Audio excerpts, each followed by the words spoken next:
So make sure you have a system that is easy to use, easy to understand. Anybody can use it. It could just be get out, yelling it, everybody out, everybody out. You don't have to explain why, but if it's a system that can work by word of mouth, if it's a small enough place like maybe a restaurant, a small restaurant or a storefront or something along those lines, then that will work too. Does not have to be elaborate. I know there's lots of systems out there. There's things that you can buy. There's apps that you can buy that you can alert other people in your office area, and that could tie into things and all that. But also realize that all of those things could be compromised. If we're talking about sheltering in a tornado, and a tornado has taken out all, or high winds have taken out all the cell phone towers, you may not be able to use that app. If electricity is down, you may not be able to use certain alerting systems if you don't have a backup generator to that. So in your alerting process, use what works. Keep it simple. Don't try to make a complicated message. You're not fooling anybody by, sometimes it's, well, if we have an active shooter, we give this special code, code green, for active shooter. An active shooter, is not gonna say, oh geez, code green, what does that mean? If you just say active shooter on the third floor, then everybody understands what it is, including the active shooter, and that's fine if they know that you're alerting and getting people out, because that adds urgency to their decision making, which hopefully will buy time for the people trying to evacuate. So for your alert thing, there's really not one thing that is a magic bullet, so to speak, to use. Use what you have. I will not invest a lot of money in an alert system unless it's foolproof, it's easy, and it can be activated by anybody. So again, fire alarms work really well. Yelling works really well. If there's other types of alarm systems or something that you can use, work really well. But don't distinguish between a fire evacuation and an active shooter evacuation. It's an evacuation. Keep things simple. You're either evacuating or you're sheltering. And there's going to be two types of sheltering, though, that I'm going to talk about, at least for the planning of it. Another thing to consider is the signage that we have to provide. And, a lot of the fire codes will require that you have, exit signs with battery backups and things like that. But what about floor guidance systems? If an area is filled with smoke, it's going to be hard to see those upper exit signs. But on the bottom, that you could see them in the left photograph there, it's much easier. And also, people have to feel their way around. There's also things that could be on the floor that, after time, things blend in. And how many exit signs do you think maybe in the course of your day, and maybe not now with, people, socially isolating and quarantining and things like that, but throughout your day, if you started your day going to the office and you came home and you stopped at the grocery store, or you ran to the library, or you went to the gym or whatever, you might have seen hundreds of exit signs throughout the day. They become a blur to you because they're more commonplace. But even in places that you might be somewhat familiar in, exits might be tricky. You may not be able to see those signs. Maybe even if you pass them 100 times, they still may not be readily visible because of smoke or fire, or you have to stay low. If somebody is shooting, you're trying to stay low and get out of there. So having floor guidance systems are something that not only are they there, but they're more prominent. And if you do have to move low because of smoke or gunfire or something along those lines, they will help people evacuate in a much more practical manner. So the upper right picture is kind of an example of a floor guidance system that it's basically a vinyl a decal that can be ironed on to carpet. So if you get them in laminate to put on a hardwood floor or concrete or something along those lines. The bottom right is something that is newer, which is an LED system that lights up if an alarm is activated. So pretty expensive to install, obviously, but an example of the innovation that's coming in evacuation purposes. The other thing we have to think of, and especially in our training, is that a lot of times when we talk about evacuation or sheltering, what do? We give the date. Hey, Thursday at 10 o'clock in the morning, we're going to have an evacuation, so everybody be prepared, so everybody knows. Okay, we got to evacuate, right? Then we're gonna simulate the alarm, or we're gonna send the alarm off, and people go out and gather out in the parking lot, and we wait for the all clear and come back in and things like that. But really, and that's good. I mean, I'm not kind of knocking it, but you have to take it above that. So, what happens if your visibility is obscured? What happens if you have somebody injured and a person is shot or trampled or is overcome or has a cardiac incident during all of this? What if you have to move those people as well? What if your exit is blocked, as you see in the lower right-hand corner picture? So those are things that you should work into your evacuation testing and drills. Having problems that come up, because that is why I talked about at the beginning. I said keeping people calm. If you're going to herd sheep out an exit, and that exit is readily available and clear, it's going to work every single time.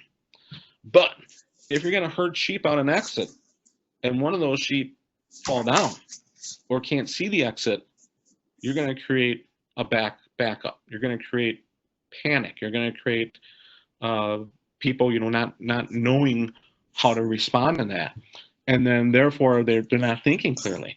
So don't just have what I call a static evacuation or shelter drill. Have those, but then throw in something that is going to challenge the drill. Block off an area and say this is not available. You have to find somewhere else. I wouldn't fill a room up with smoke or something like that, but block off an area. Have somebody simulate or several people simulate that they are hurt. Block off the main entrance or exit that a lot of people are going to naturally gravitate to. Have a surprise drill as well. So you plan a drill at Thursday at 10 o'clock, and then all of a sudden you're going to do another one Thursday at 11:15 that nobody knows about. So these are different things that you can do to keep people kind of on their toes, but prepared, and also expose them to the possible barriers that do exist in moving to evacuation points or sheltering points. So when it does occur, they're like, we practiced that. We know how to deal with that. So practice does make perfect in the world of evacuation and sheltering.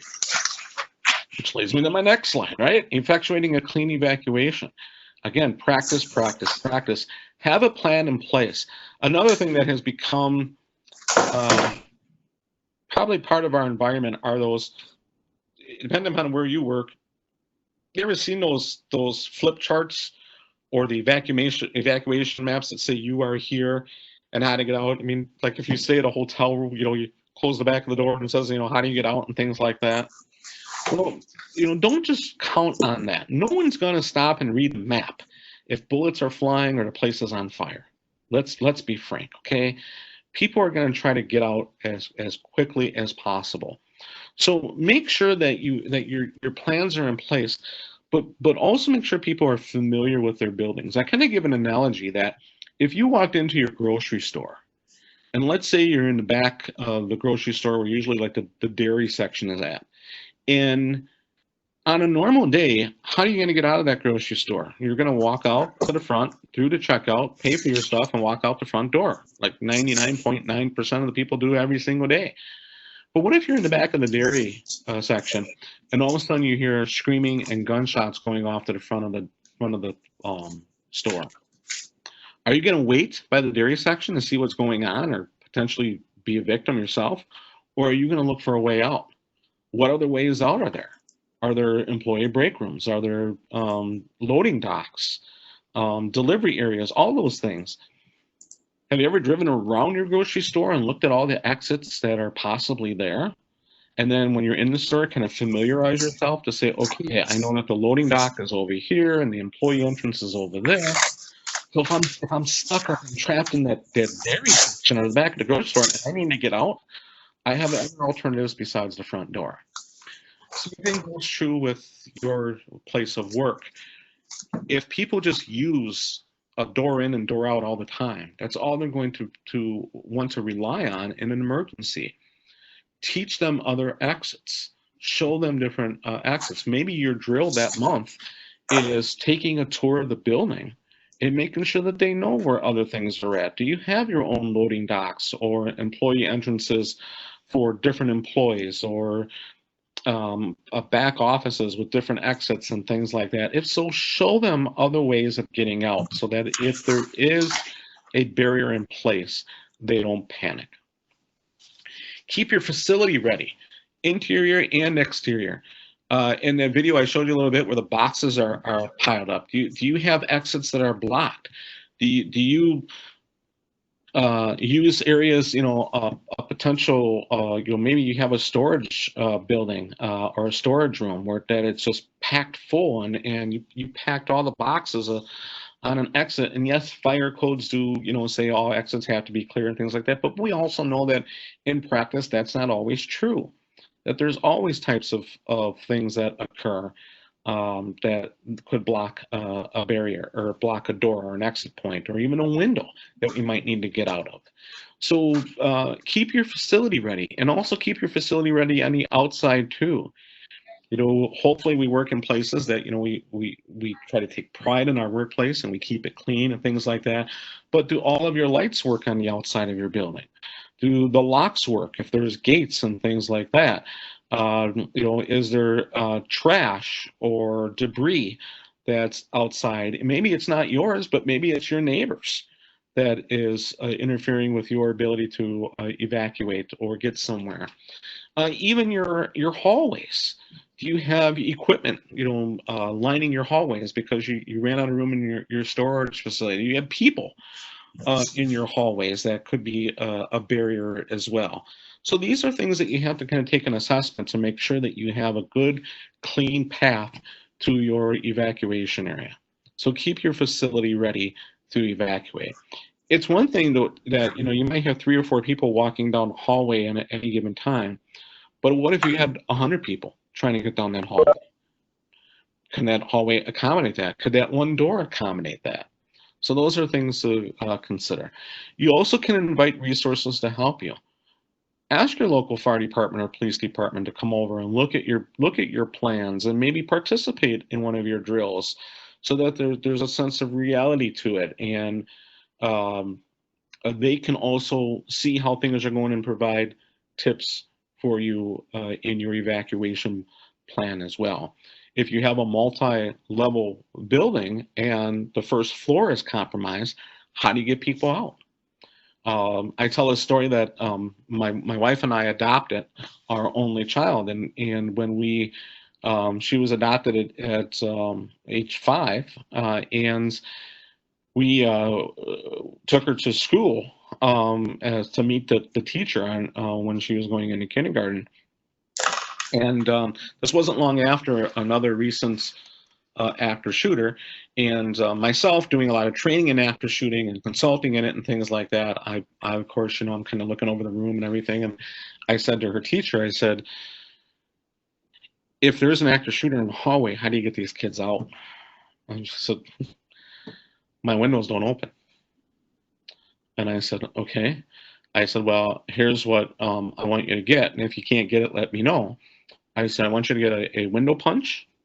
I said, I want you to get a real thick quilted blanket. I said, if something bad happens, use the window punch, shatter that window. I said, use a book or something to clear out the glass, throw the blanket over the windowsill.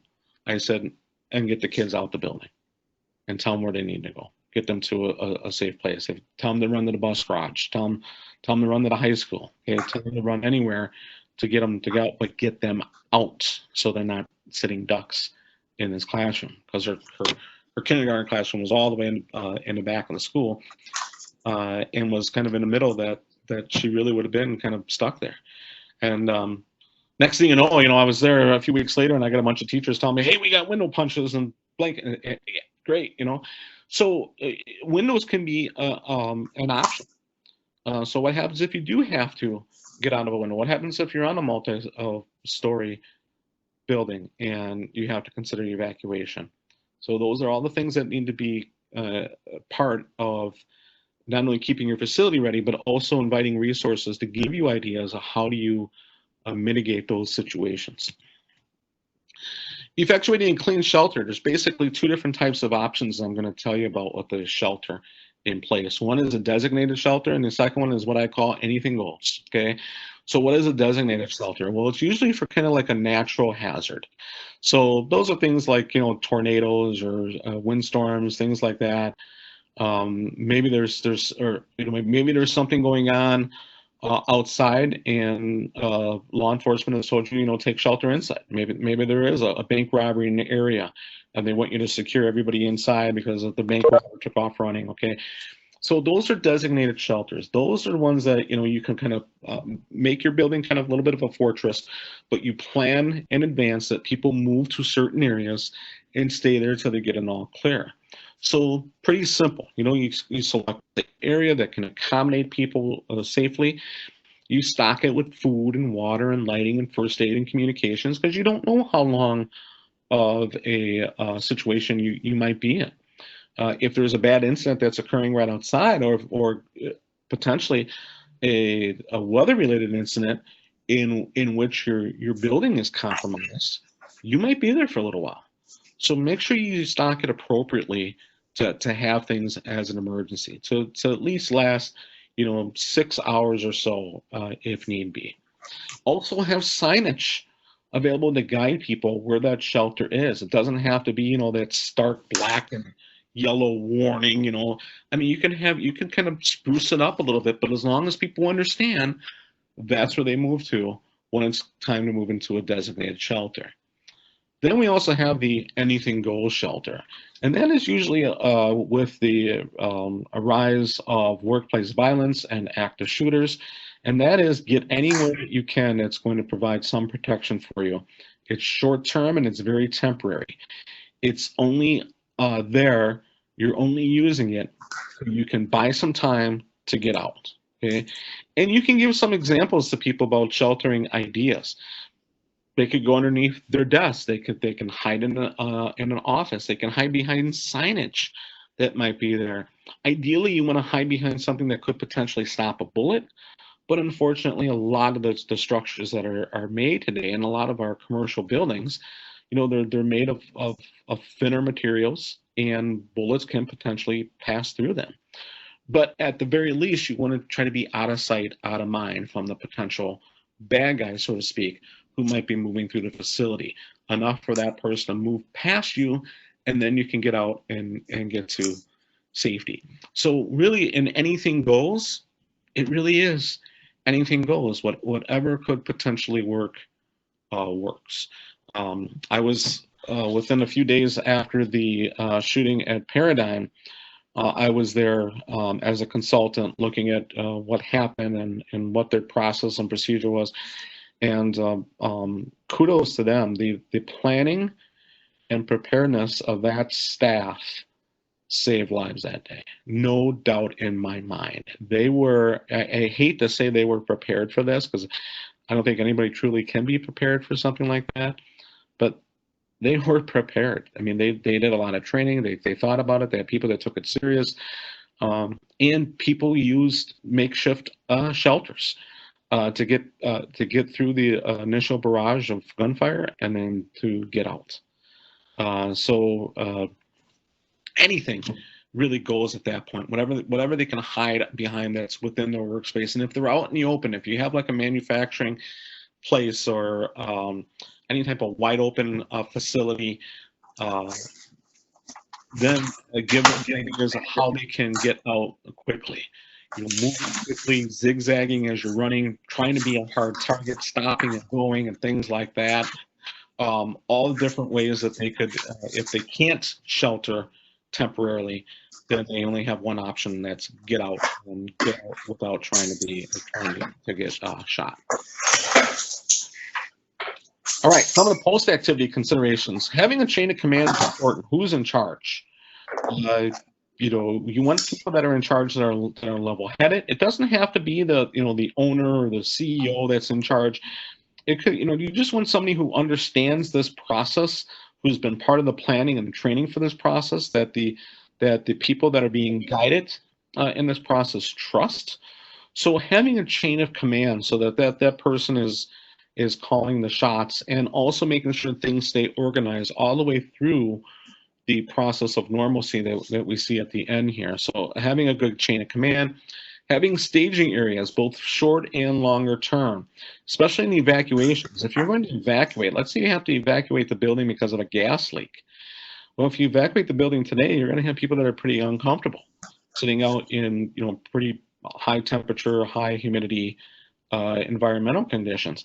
If you evacuate the people in the middle of January, with this very blustery or high winds and dangerous wind chills, those are all things that we have to consider. Is if we just look outside on a nice day in May and say, well, we're going to put the staging area right there in the parking lot. All right, yeah, on a beautiful day in May, maybe that works. But what else can go in that parking lot? Well, obviously vehicles coming to and from. What happens if the parking lot is compromised? What about all the emergency vehicles that are going to be coming in and using that parking lot to stage? All the squad cars, the fire trucks, the ambulances, the utility vehicles, all of those things coming in, they have a place to park, which could be interrupting your staging area. So make sure that you look at a staging area that is safe, and also look at what is your short-term and longer term. If this is something that you anticipate to be a short-term incident, well, then you can have a staging area that is probably relatively close and kind of shelter-free. But if it's longer term, greater than 20 minutes or a half an hour, and it could go on for hours, then you're going to want something longer term. Having maybe an agreement between your neighbors, whatever your neighboring buildings or companies are, and talking to them about having an agreement that they will occupy your people in times of a crisis, and you will occupy their people in time of a crisis as well. So kind of having a mutual aid agreement might be beneficial. If you do have a longer term situation and you can't occupy another building or place to be safe at, you're going to have to be looking at relocating and transportation.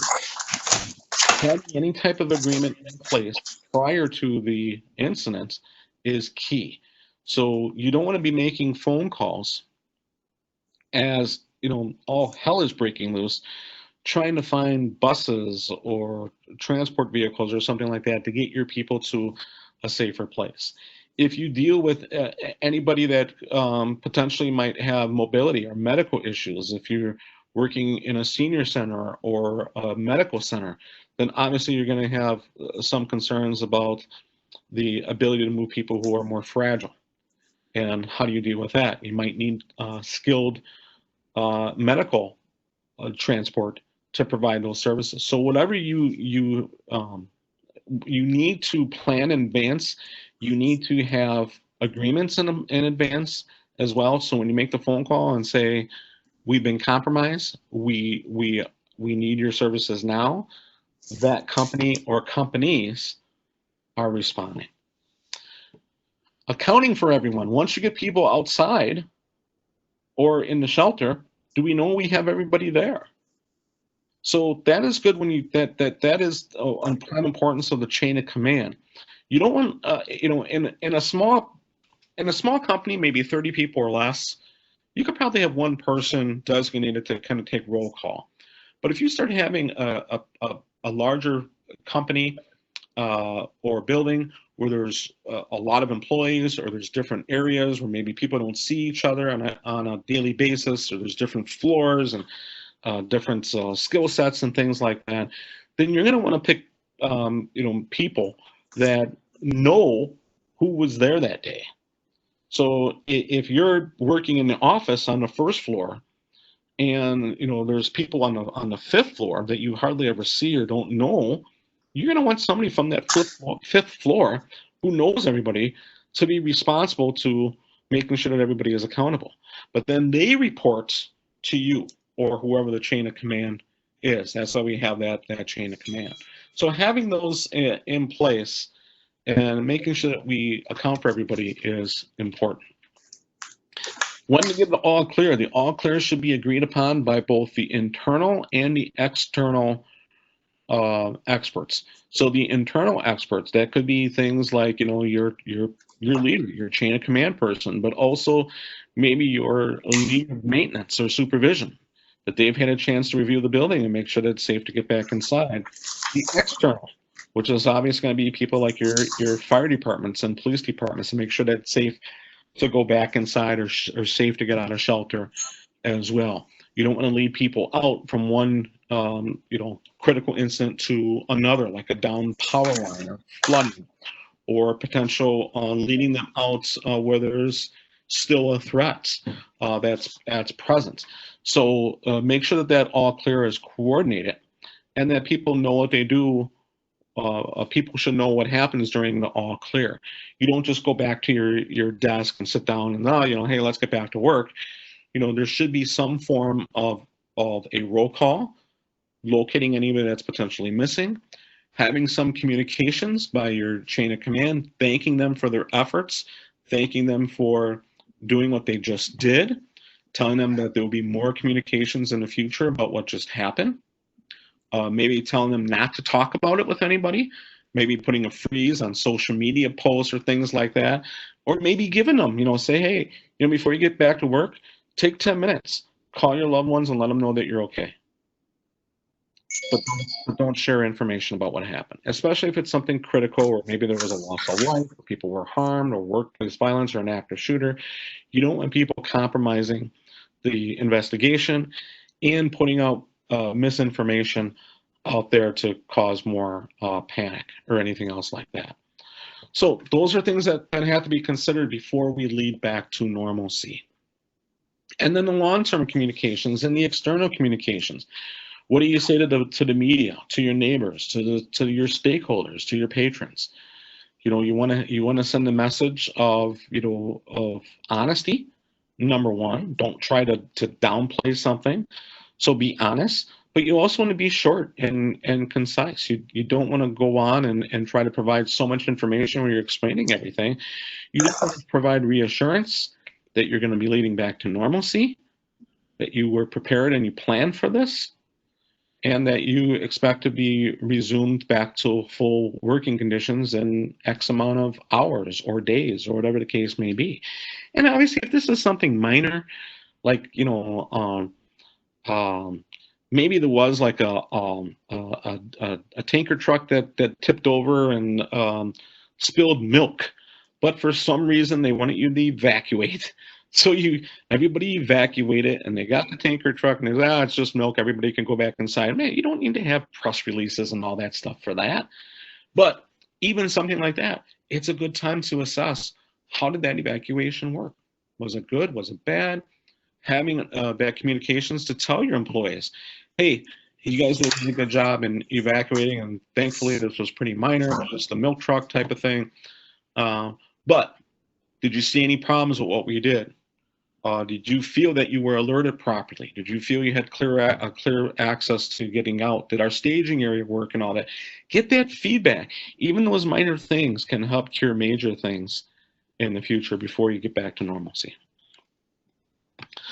All right, so before I take questions, just a reminder of a lot of our services that we provide with the experts here at Madison College about on-site security consultations, customized policy building and training and webinars and roundtable and drills and exercises. We are your one-stop shop to help you and keep you safe and prepared for anything that could potentially happen. So please consider us. And of course, there'll be more webinars in the future with our webinar Wednesday webinars, and more training as we ourselves get back to normalcy, hopefully in the next few months. That we can resume some of the on-site training and reviews that we've been, and councils that we've been doing.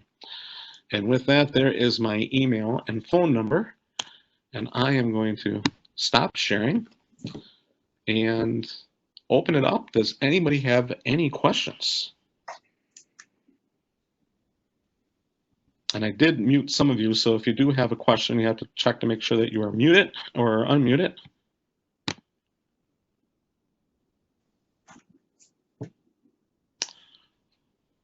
All right, I am not seeing any questions. So with that, again, my phone number and email, I'll put that on here for you.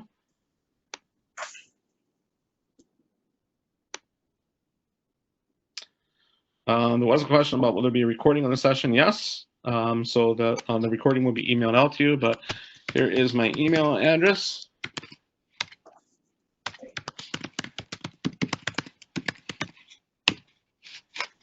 And here is my phone number. That's my direct cell. So if anything does come up and you would like to communicate with me, you're more than welcome to do so. Thanks for watching today, and please continue to stay well and healthy.